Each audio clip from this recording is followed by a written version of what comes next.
वसुदेवसुतं देवं कंसचानूरमर्दनं देवकी परमानन्दं कृष्णं वन्दे जगद्गुरुं। नारायणं नमस्कृत्य नरं चैव नरोत्तमं देवीं सरस्वतीं व्यासं ततो जयमुदीरये।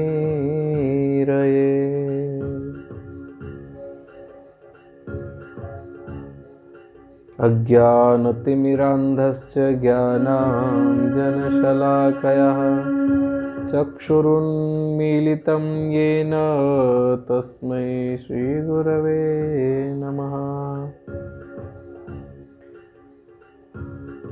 भक्तिभक्त भगवन्त गुरु चतुर्नाम वपुएक, इनके पदवंदन किए नासत विघ्न अनेक।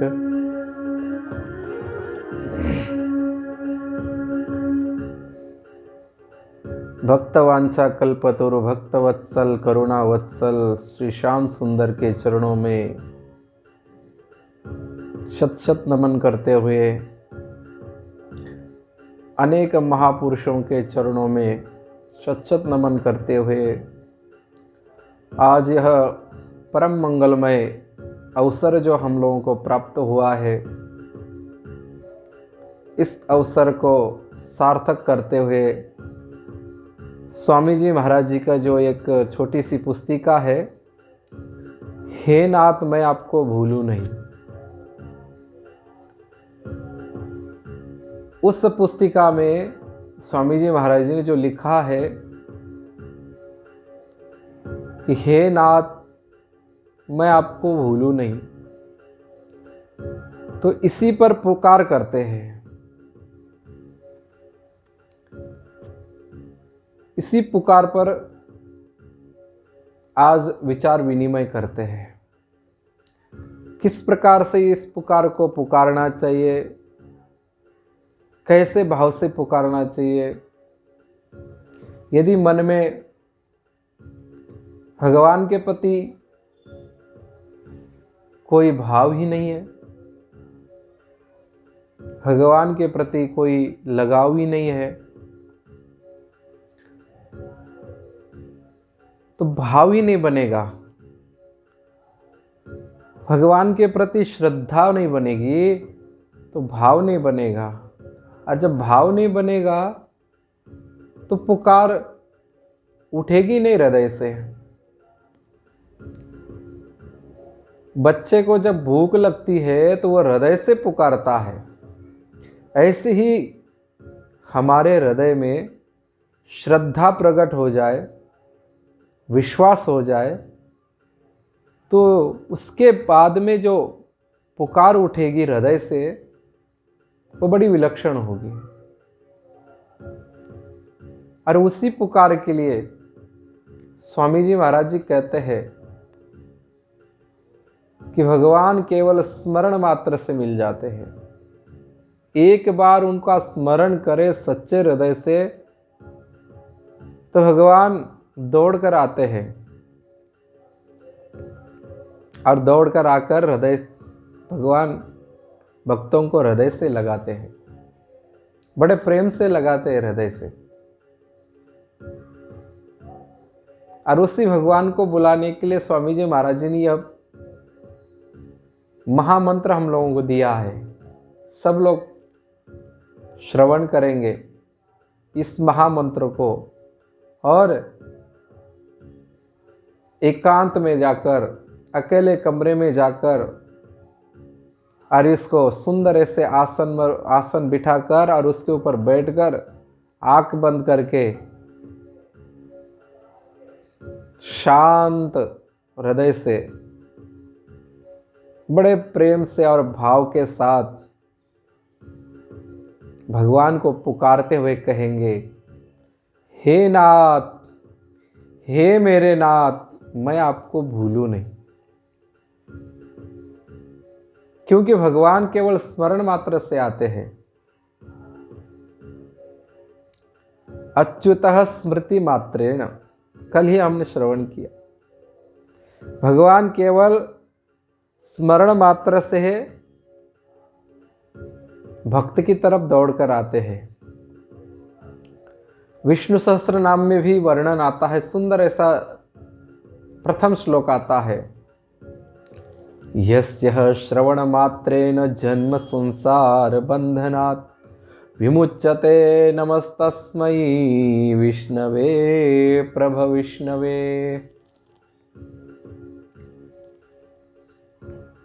भगवान केवल स्मरण से आते हैं, और भगवान के स्मरण करने से क्या होता है? भगवान के स्मरण करने से हमारे करोड़ों जन्मों के जो कर्म है वो नष्ट हो जाते।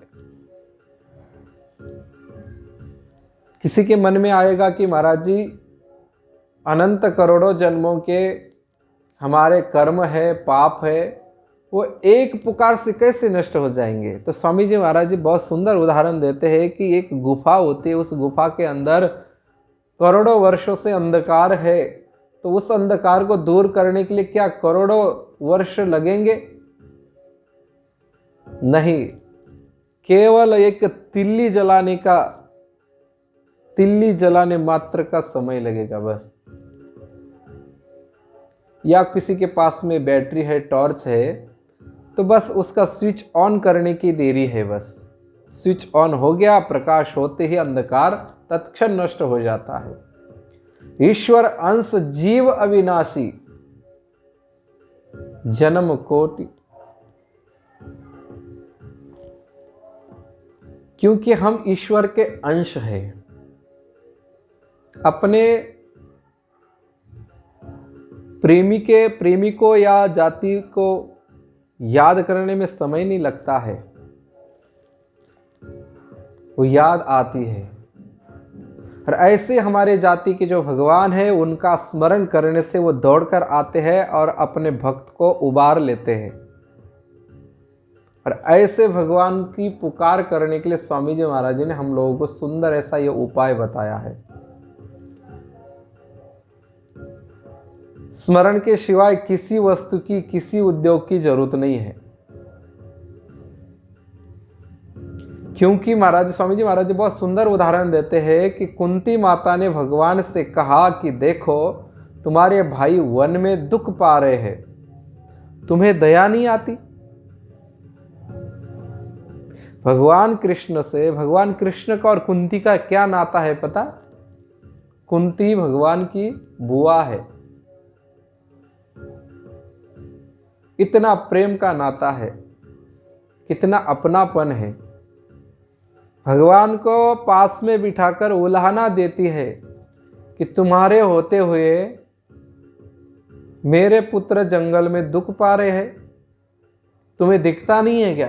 तुम्हें दया नहीं आती?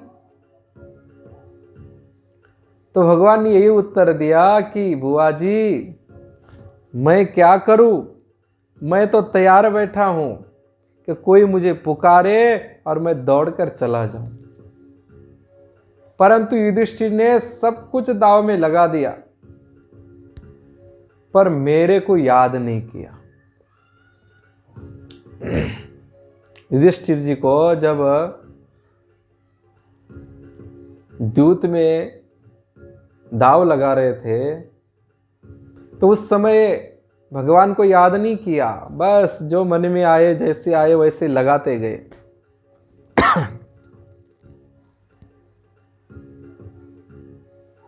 तो भगवान भी कुंती माता को, बुआ को कह रहे हैं कि उन्होंने मुझे याद नहीं किया। यदि मुझे याद करते, मेरा स्मरण करते, मुझे पुकारते, तो मैं तत्क्षण उनकी मदद करने के लिए चला जाता। उन्होंने याद ही नहीं किया।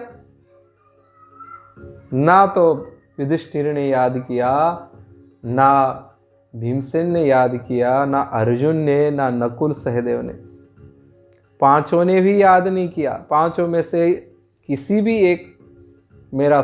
भी एक मेरा स्मरण करता तो मैं दौड़कर चला आता। बताओ आता कि नहीं?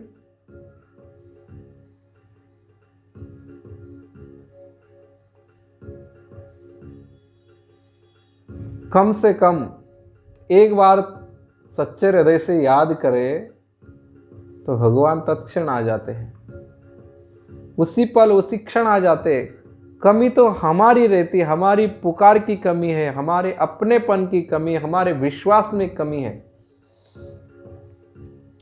जितना हम संसार पर विश्वास करते हैं उतना भी विश्वास हम भगवान पे कर ले तो भगवान मर रहे हैं मिलने के लिए। स्वामी जी महाराज जी कहते हैं कि भगवान मिलने के लिए मर रहे हैं, परंतु हम तो भगवान की तरफ ना देखकर केवल संसार की तरफ ध्यान देकर, और संसार की तरफ ही दृष्टि है हमारी।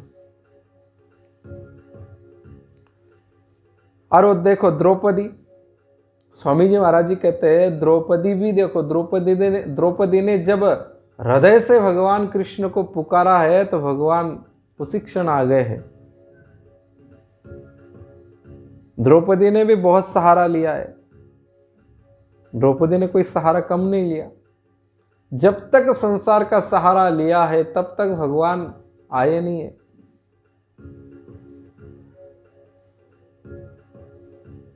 और जब सब सहारा द्रौपदी ने छोड़ दिया और सच्चे हृदय से भगवान कृष्ण को पुकारा कि हे द्वारिका वासिन, तो भगवान तत्क्षण आ गए। गजेंद्र ने पुकारा तो इतने जल्दी आ गए, इतनी जल्दी उनको हो गए कि गरुड़ जी देखो, गरुड़ जी मन के वेग के अनुसार चलने वाले हैं। गरुड़ जी का वेग बहुत तेज है। गरुड़ जी जब उड़ते हैं तो उनके पंखों से साम वेद का गायन होता है। जब हम चलते हैं गाड़ी पर तो गाड़ी जब तेज चलती है तो हवा कैसी तेज चलती है, हवा की आवाज आती है साए साए साए। या फिर कोई पक्षी अपने पास में से उड़ जाता है तो उस पक्षी की भी पंखों की आवाज आती है। तो ऐसे जब गरुड़ जी उड़ते हैं तो गरुड़ जी के पंखों से आवाज आती है, सामवेद के मंत्रों का उच्चारण करते हैं वो, सामवेद के मंत्र सुनाई देते हैं उनकी आवाज में। ऐसे गरुड़ जी, और ऐसे गरुड़ जी को कहा कि चलो भाई चलो, जल्दी चलो, गजेंद्र ने बुलाया है, गजेंद्र बड़ा तकलीफ में है, जल्दी करो।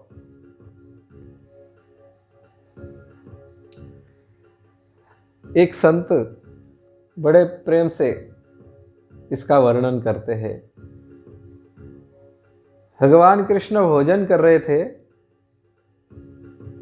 रुक्मिणी आदि रानियां प्रसाद पवा रही थी, बड़ा सुंदर भोजन बनाया और भगवान ठाकुर जी को पवा रही थी। तो इधर हाथी ने पुकारा, पुकारने के बाद में फिर वो एकदम ग्रास हाथ में ही लिए थे, तो हाथ का ग्रास ऐसी ही हाथ में लेकर और वैसी उठकर दौड़ पड़े। वो नीचे भी नहीं रखा, मुख में भी नहीं रखा, किसी को कुछ कहा भी नहीं, और वैसे ही निकल पड़े। गरुड़ जी को कहा, अरे गरुड़ गरुड़ जल्दी चल, जल्दी कर। और गरुड़ जी के ऊपर बैठे। गरुड़ जी के ऊपर बैठने के बाद में भी उनको ऐसा लगने लगा कि देरी हो रही है, तो गरुड़ जी के ऊपर से भी कूद पड़े हैं और सीधे हाथी के पास आए, हाथी की सूंड पकड़ी और हाथी को बाहर निकाला और तुरंत सुदर्शन चक्र चलाकर उस ग्राह का गला काट दिया और हाथी को कष्ट से मुक्त कर दिया। केवल पुकार,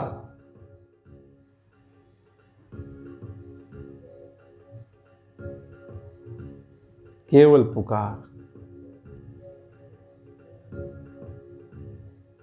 भगवान को अपनापन चाहिए, भगवान को मेरा माने, अपना माने। भगवान अपने पर पूरी तरह से रीझ जाते हैं। भगवान के लिए कोई कार्य करे तो बात अलग है, केवल अपना मानने से ही भगवान रीझ जाते हैं। और यदि भगवान के लिए कोई कार्य करता है तो फिर पूछो ही मत।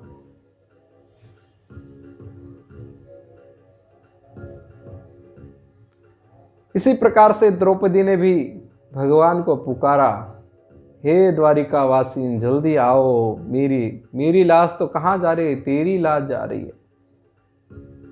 तो पुकारते ही भगवान आ गए, दौड़कर आ गए और द्रौपदी के चीर को बढ़ा दिया है। नारी है कि सारी है, कि सारी है कि नारी है, नारी बीच सारी है कि सारी बीच नारी है। पता ही नहीं चल रहा है कि साड़ी है कि नारी है। इतनी लंबी लंबी साड़ी कहाँ से निकल रही है। दुशासन चीर खींच रहा है, साड़ी खींच रहा है, तो वो साड़ी बढ़ती जा रही है। 100 हाथी का बल रखने वाला वह दुशासन खींचता जा रहा है, खींचता जा रहा है, खींचता जा रहा है। जितनी ताकत से वो खींचता है उतनी ताकत से भगवान साड़ी को बढ़ा रहे हैं।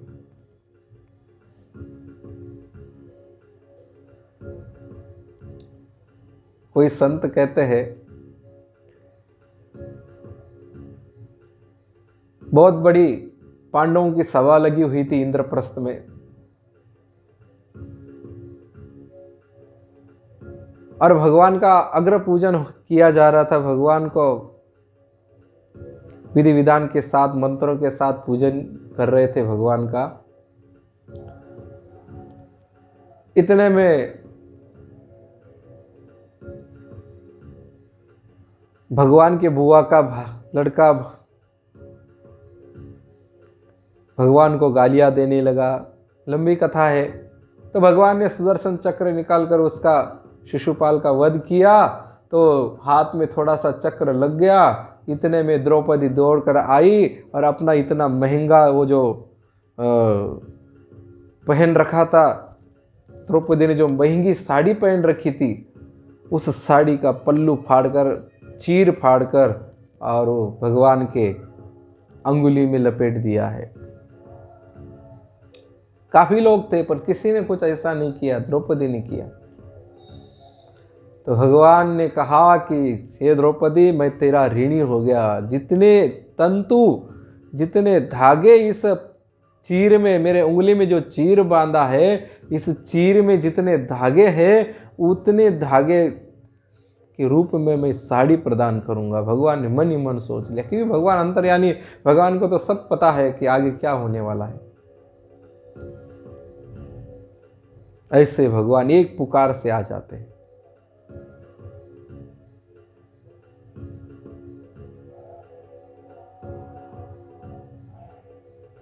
एक संत महात्मा बड़े सुंदर वर्णन करते हैं। कहते हैं कि द्रौपदी ने सबको पुकारा, पुकारने के बाद में भगवान को पुकारा। पुकारने के बाद में भगवान कृष्ण ने सुदर्शन हाथ में लिया, सुदर्शन को याद किया और सुदर्शन को कहा कि जाओ और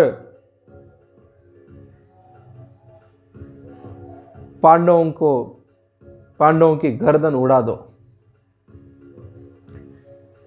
युधिष्ठिर, भीमसेन, अर्जुन, नकुल सहदेव, इन्होंने मेरी बहन, मेरी सखी कृष्णा को दांव पे लगाया। और वो तीनों वहां खड़े खड़े क्या कर रहे हैं? दुशासन उसका चीर खींच रहा है, तो ये कोई कुछ बोल ही नहीं रहा है। लक्ष्मी पास में थी, लक्ष्मी उठकर खड़ी हो गई, देखा कि भगवान क्या हो गया। आप रुक्मिणी आई, रुक्मिणी ने हाथ जोड़कर कहा कि भगवान क्या हो गया, क्यों इतने क्रोध में आगे आके लाल हो गई, सुदर्शन को कहाँ भेज रहे हैं, क्या आज्ञा दी आपने पांडवों को मारने के लिए, पांडवों को क्यों मार रहे? अरे बोले पांडवों ने मेरी बहन को दांव पे लगाया तो लगाया, उसका चीर हरण कर रहा है, उसका चीर खींच रहा है दुशासन, तो उसको वो कुछ भी नहीं कह रहे, उस अबला को बचा नहीं रहे। लक्ष्मी जी ने कहा कि महाराज जी बात तो आपकी सही है, परंतु, बोले परंतु क्या? बोले वो तो दासत्व में बंधे हुए हैं, तो दासत्व में बंधे हैं, तो जो दास होता है उसका काम ये थोड़ी है कि किसी नारी पर, हाँ ठीक है उन्होंने अपनी पत्नी को दाव पे लगाया, पत्नी नहीं छोड़कर यदि किसी नारी पर, किसी अबला पर अत्याचार होता है तो देखने वाले का कर्तव्य बनता है कि उसका विरोध करे। यदि रास्ते पर कोई स्त्री जा रही है, कोई महिला जा रही है और आपके सामने कोई उसको छेड़ रहा है, तो क्या वो आपकी बहन लगती है? नहीं लगती है। क्या आपकी वो स्त्री है? नहीं है।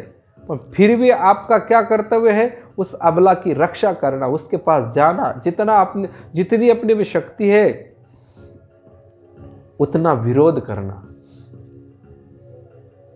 पांडवों ने अपनी स्त्री तो मान लिया, परंतु एक अबला नारी है, उसका चीर हरण हो रहा है और ये जाओ जाओ जो सुदर्शन जल्दी जाओ और उसको मार दो, पांडवों को मार दो।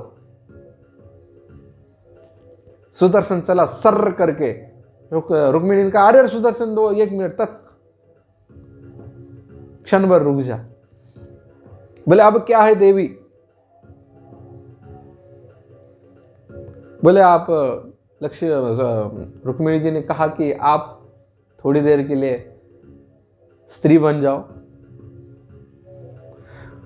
बोले स्त्री बन जाओ, ये कोई मजाक का समय है? अभी मजाक सोचिए आपको, वहां मेरी प्राण प्रिया सखी बहन, उसका चीर हरण हो रहा है, मुझे पुकार रही है और तू कहती है कि तुम स्त्री बन जाओ। बोले हाँ। बोले ऐसा क्यों? बोले देखो, स्त्री को अपनी इज्जत इतनी प्रिय नहीं, इतनी अपने पति के प्राण प्रिय होते हैं। आपने तो देखा, जब वृंदा के पास, तुलसी के पास आप गए थे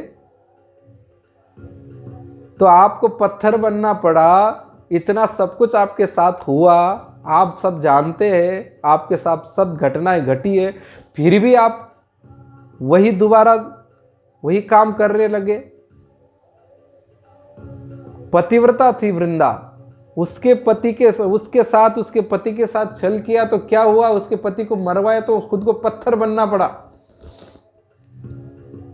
और आज द्रौपदी के पतियों को मारना चाहते हो। द्रौपदी पतिव्रता है, अपने पतियों से प्रेम करती है, तो क्या वो आपसे प्रसन्न होगी इस कृत्य से? तो भगवान ने कहा रुक्मिणी,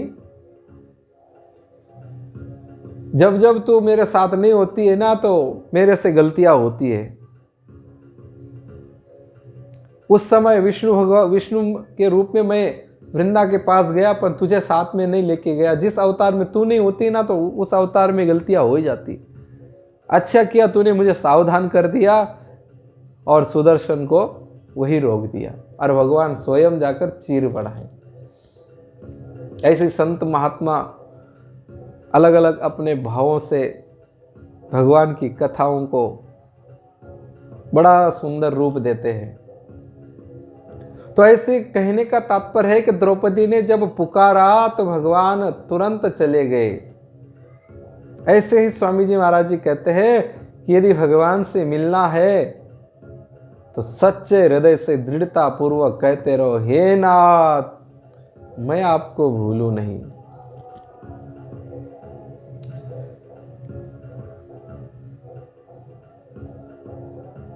इतना सस्ता सौदा और क्या हो सकता है?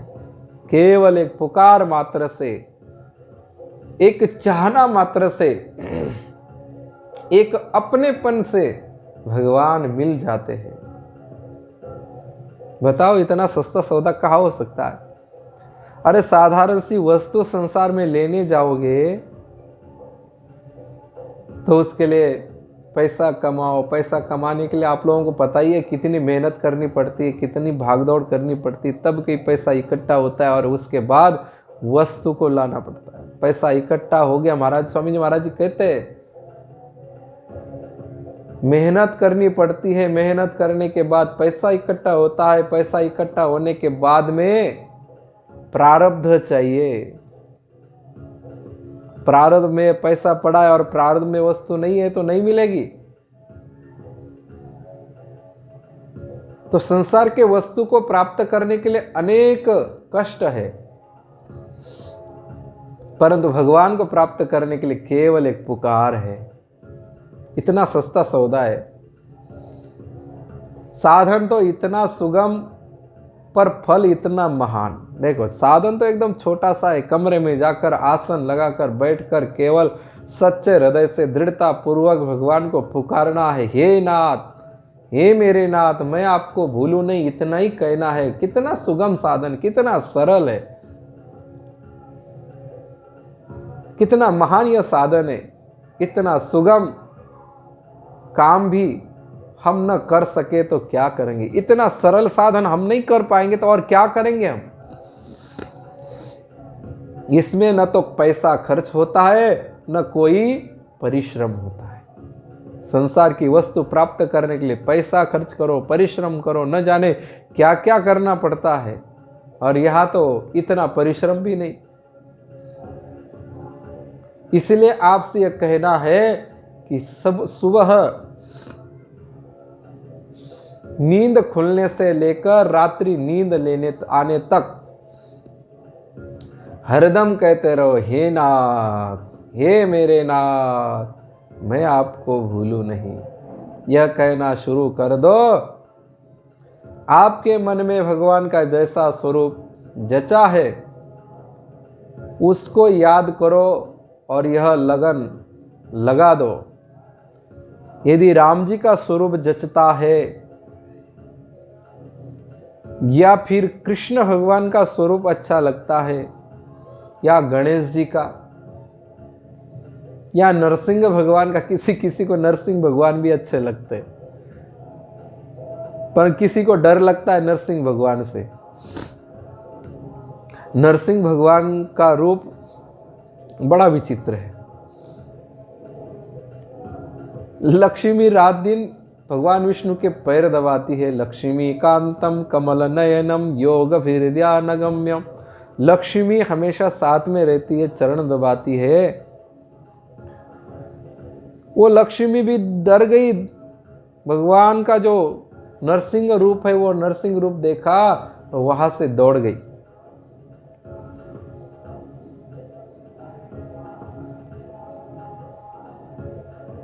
हमारे सामने साधारण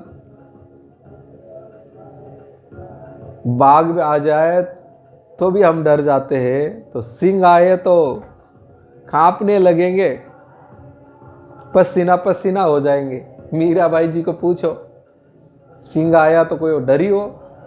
निर्भयता से, निश्चिंतता से पास में जाकर नरसिंह भगवान का रूप समझकर और उसको तिलक करती है, फूल देती है, माला पहनाती है। और वही सिंह बाहर जाता है, भूखा है तो 3-4 लोगों को मार देता है। परंतु जो प्रभु का हो जाता है वो तो केवल अपने, जो प्रभु का स्वरूप अच्छा लगता है उसका ध्यान करते। स्वामी जी महाराज जी यही तो कह रहे, अकेले में बैठकर अपने को जो स्वरूप अच्छा लगता है, भगवान गणेश का स्वरूप अच्छा लगता है तो बड़े बड़े उनके कान है, सुंदर तिलक है, सुंदर सुंदर आंखें है।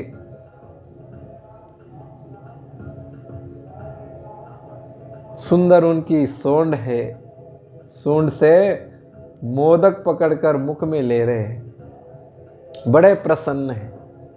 ऐसे गणेश जी का जो ध्यान करेंगे और साथ साथ में पुकारेंगे कि हे नाथ, हे मेरे नाथ, मैं आपको भूलूं।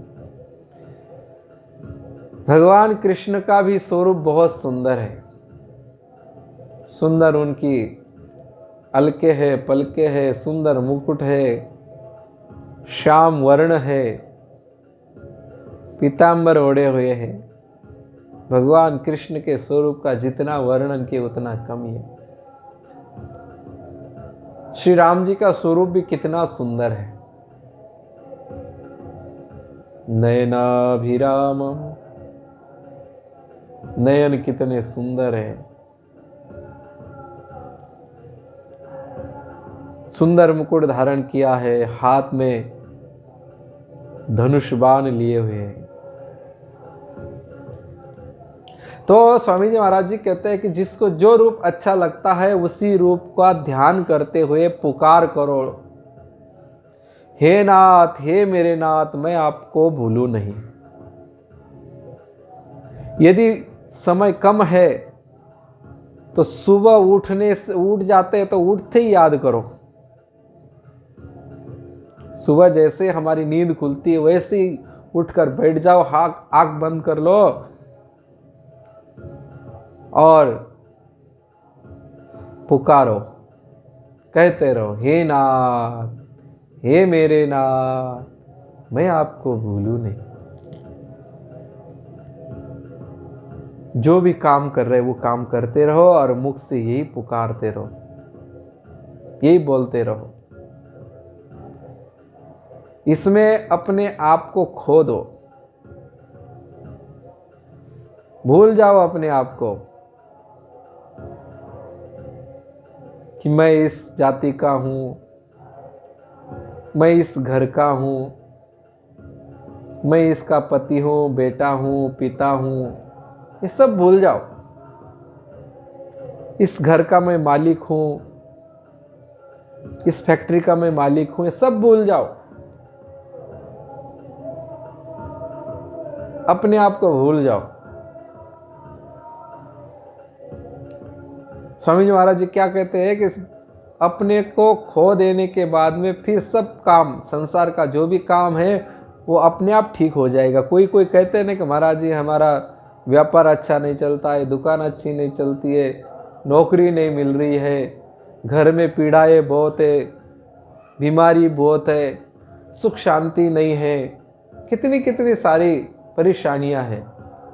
सब परेशानियों का एक ही मंत्र स्वामी जी महाराज जी ने बताया, क्या? कि भगवान को पुकारो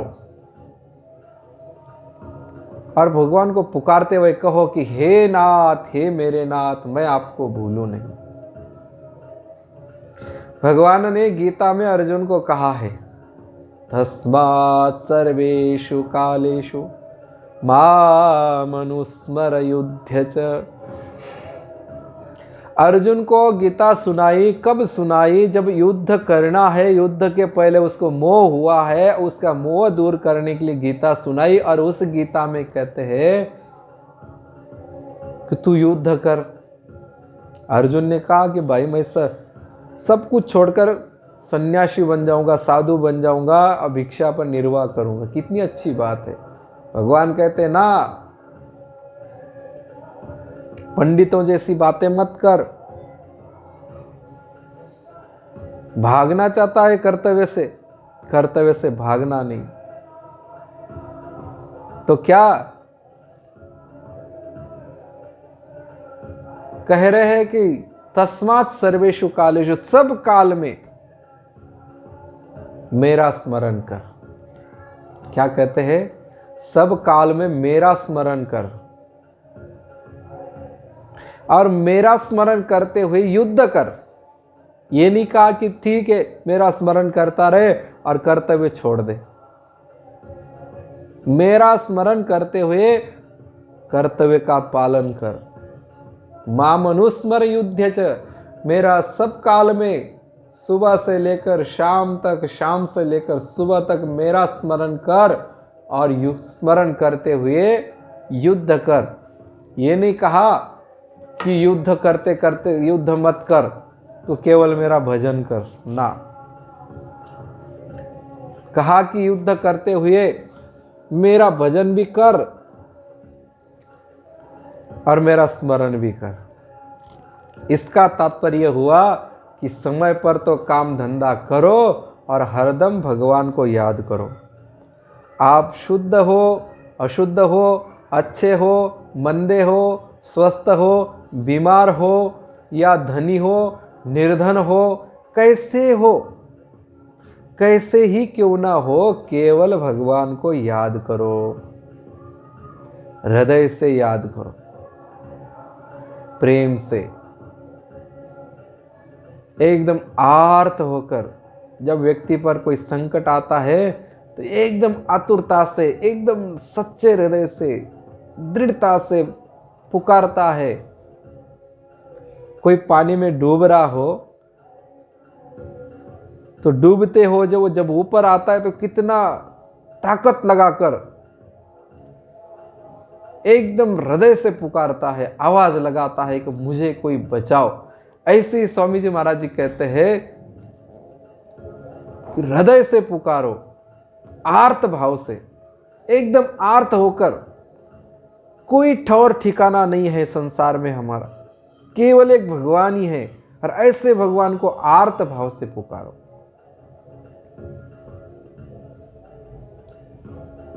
और एक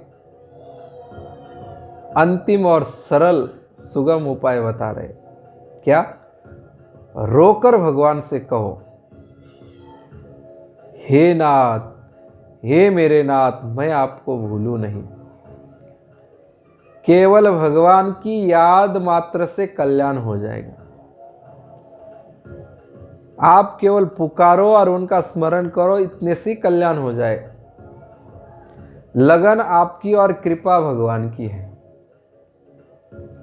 स्वामी जी महाराज जी कहते हैं कि लगन आपकी हो, कृपा भगवान कर देंगे। कितनी सुगम और सरल बात है, बताइए कितनी सरल बात। तरह तरह के साधन है पर सीधा सरल साधन है, हे मेरे नाथ, मैं आपको भूलूं नहीं। केवल याद करने से सदा के लिए दुख, संकट सब मिट जाते हैं। ये कितना सुगम उपाय बताया है स्वामी जी महाराज। सच्चे हृदय से प्रार्थना जब भक्त सच्चा गाय है, तो भक्त वत्सल कान में वह पहुँच झट ही जाय है। भगवान के सब जगह ही कान है। भगवान के सब जगह कान है। ऐसा नहीं कि भगवान केवल वैकुंठ में है वही कान है, और द्वारिका में है वही कान है, साकेत में है वही कान है, ऐसा नहीं है। भगवान के सब जगह कान है। बिनु पग चलई सुनई बिनु काना, कर बिनु करम करही विधि नाना। बिना पग के वो चलते हैं, बिना कान के वो सुनते हैं, बिना कर के, बिना हाथ के वो कर्म करते हैं।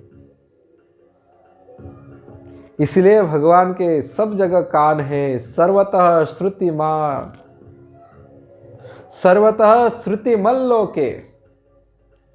श्रीमद् भगवद गीता में 13वां अध्याय के 13वें श्लोक में आया। आप बोलते हो, भगवान के कान में ही बोलते हो। आप जहां भी बोलते हैं, जहां भी पुकार करते हैं, स्वामी जी महाराज जी कहते हैं कि आप भगवान के कान में बोल रहे हैं, भगवान को ही बोल रहे हैं, भगवान से ही बोल रहे हैं। भगवान से कहो कि हे नाथ, एक ही प्रार्थना है कि मैं आपको भूलूं नहीं। इतनी कृपा आप कर दो कि आपकी विस्मृति नहीं हो, हरदम आपकी स्मृति बनी रहे, मीठी मीठी याद आपकी बनी रहे, आपकी लीलाएं याद आती रहे, आपके भक्तों के चरित्र याद आते रहे। 24 घंटा मन भगवान और भगवान के भक्तों में ही लगा रहे, और भगवान के नाम में ही लगा रहे।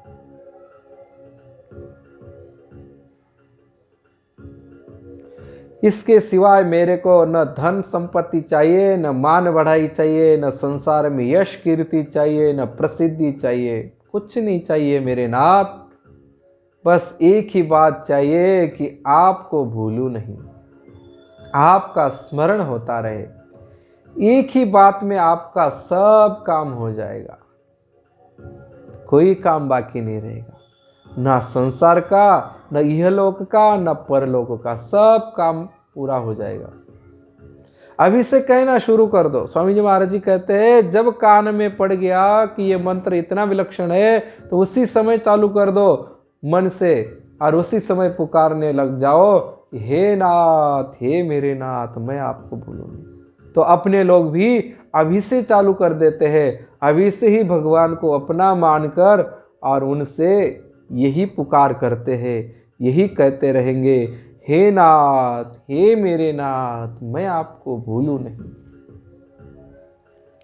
तो इसी पुकार के साथ आज की जो वाक पुष्प वाक है, वाक पुष्प है, वो भगवान और महापुरुषों के चरणों में अर्पित करते हैं। सियावर रामचंद्र भगवान की जय, मोर मुकुट बंसी वाले की जय। आगे बड़ा सुगम प्रसंग है, उस प्रसंग को भी हम श्रवण करेंगे कल।